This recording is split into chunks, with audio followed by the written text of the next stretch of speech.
jalan. Aku tahu Tuhan sediakan jalan. Dalam doaku pandang malam gelap jadilah terang. Aku tahu Tuhan sediakan jalan. Mempelajari hakim-hakim itu yang pertama-tama harus nancep benar di pikiran kita adalah jauh hari Tuhan sudah memberikan peringatan supaya kita perhatikan. Ternyata lebih banyak diabaikan. Ulangan 28 mencatat demikian. Tuhan akan membiarkan engkau terpukul kalah oleh musuhmu. Bersatu jalan engkau akan keluar menyerang mereka, tetapi bertujuh jalan engkau akan lari dari depan mereka, sehingga engkau menjadi kengerian bagi segala kerajaan di bumi. Itu yang pertama peringatannya. Lalu yang kedua, suatu bangsa yang tidak kau kenal akan memakan hasil bumimu, dan segala hasil jeripayahmu engkau akan selalu ditindas dan diinjak. Peringatannya itu, kalau tidak setia, kalau berzina, kalau tidak patuh kepada Allah. Lalu yang ketiga, maka dengan menanggung lapar dan haus, dengan telanjang dan kekurangan akan segala-galanya, engkau akan menjadi hamba kepada musuh yang akan disuruh Tuhan melawan engkau. Ia akan membebankan kuk besi ke atas tengkukmu sampai engkau dipunahkan. Saudara, peringatannya jelas, supaya kita setia, supaya kita mengikut Tuhan sepenuh hati. Tetapi kenyataannya bagaimana? Berulang kali umat tidak setia meninggalkan Tuhannya. Berulang kali hukuman Tuhan juga ditimpakan. Lalu mereka berteriak karena hebatnya penderitaan dan kesesakan itu. Dan dengan panjang sabarnya Allah menolong umatnya. Hanya untuk sementara waktu saja. Ketika keadaan kembali aman, kembali baik-baik saja, jatuh lagi umat itu. Dihukum lagi, berteriak minta tolong lagi. Dan dengan kemurahannya Allah tetap menolong. Begitu terus sepanjang kitab Hakim-Hakim. Apakah sebenarnya gambaran ini juga ada dalam diri kita? Mari yang jatuh kembali kepada Tuhan. Dia terus memanggil kita dengan suara lembutnya. Saudara, hari ini kita sedang berhadapan dengan kisah Yefta dan Gilead. Tetapi ada kisah menarik yang ditulis di renungan perspektif yang dicatat begini. Ini ceritanya saya bacakan langsung ya. Guy Louis Gabaldon seorang anak remaja dan pada usia 12 tahun ia melarikan diri dari rumahnya di Los Angeles bergabung dengan geng anak jalanan. Ia kemudian diadopsi oleh keluarga keturunan Jepang, Nakano. Hidupnya lalu berubah. Pada saat Perang Dunia Kedua, Gabaldon bergabung dengan Korps Marinir Amerika Serikat dan dikirim ke Pulau Saipan melawan Jepang, berarti melawan keluarga dari orang tua angkatnya. Pada usia 18 tahun, Gabaldon mempertaruhkan nyawanya sendiri, masuk ke jantung pertahanan tentara Jepang dari satu gua ke gua yang lain, menangkap dan membujuk mereka untuk menyerah. Alhasil, ia menyelamatkan sekitar 1.500 orang nyawa musuh, artinya orang Jepang ini. Ia menerima penghargaan tertinggi bukan karena banyak menghancurkan musuh, tetapi karena banyak menyelamatkan tentara Jepang yang sedang diperangi di Pulau Saipan tahun 1944. Gabaldon sebagai prajurit marinir yang bekerja seorang diri lebih memilih untuk menyelamatkan ribuan nyawa musuhnya. Kisah Gabaldon ini mirip dengan kisah Yefta.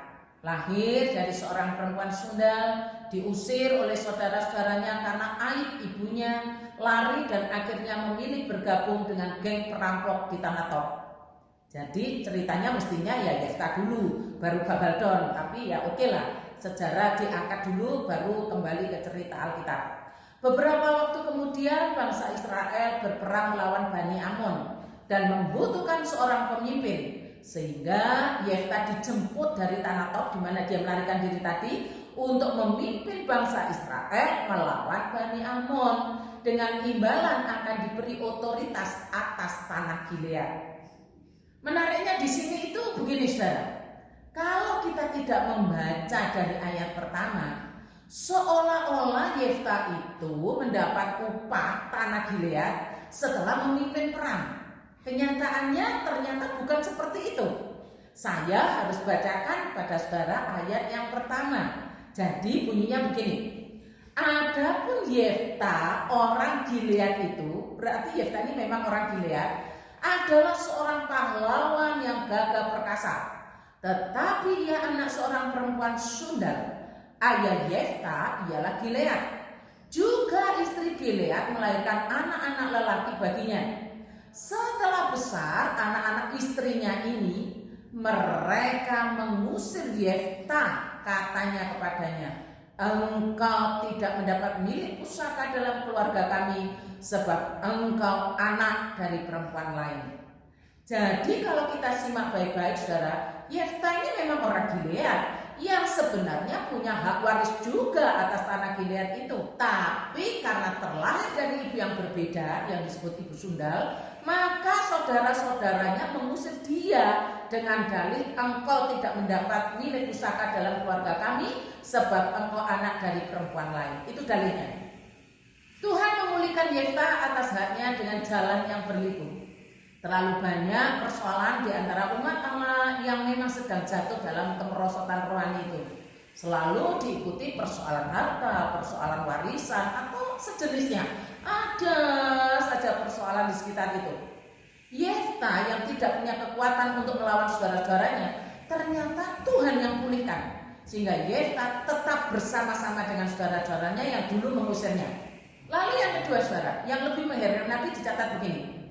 Dan ketika Bani Amun itu berperang melawan orang Israel, pergilah para tua-tua Gilead, para pemimpin Gilead, menjemput Yefta dari tanah Tob, dari tempat di mana dia lari. Yefta memang teringat akan kebencian saudara-saudaranya, bahkan dengan sengaja yang mengusirnya. Tetapi ketika Yefta diperlukan oleh bangsanya, ia tidak menghindar. Ia justru bersemangat untuk memilih berada di antara umat daripada berada di antara geng perampoknya. Orang yang dipilih Allah akan memilih berada di tengah-tengah umat Allah daripada di tempat lain. Saya teringat juga apa yang terjadi dengan Musa, saudara. Dicatat begini oleh Alkitab. Karena iman, maka Musa setelah dewasa menolak disebut anak putri Firaun, karena ia lebih suka menderita sengsara dengan umat Allah daripada untuk sementara menikmati kesenangan dari dosa. Bagaimana dengan saudara-saudara? Saudara diberi kehendak bebas untuk memilih, tapi orang yang dipilih Allah pasti memilih bersama-sama dengan umat Allah, tidak memilih yang lain. Semoga Roh Kudus terus menyaringkan firman ini dalam jiwa saya kepada saudara-saudara juga. Selamat ulang tahun Bapak Pendeta Yafet Endro Wahyudi dan Eva Esa Kurnia. Bukan suatu kebetulan kalau hari ini firman Tuhannya dari Hakim-Hakim 11. Manusia bisa saja merekayasa seperti saudara-saudaranya Yefta, tapi Allah dengan indah mengembalikannya. Tetaplah setia kepadanya, bersemangatlah bagi Tuhan selalu. Terima kasih Tuhan, berilah kami hati seorang yang Engkau pilih, supaya kami memilih dirimu dan bersama-sama umatmu seperti Yefta dan juga Musa, yang dicatat karena iman maka Musa setelah dewasa menolak disebut anak putri Firaun, karena ia lebih suka menderita sengsara dengan umat Allah daripada untuk sementara menikmati kesenangan dari dosa. Mohon Tuhan meneguhkan panggilan Pendeta Yafet Endro Wahyudi. Mohon Tuhan mengubahnya menjadi berkat bagi banyak orang. Mohon Tuhan mengasihaninya dan mengampuninya. Demikian juga untuk Eva Esa Kurnia. Kiranya Roh Allah menyadarkannya kembali hidup sebagai anak terang. Di dalam nama Tuhan Yesus kami berdoa. Amin.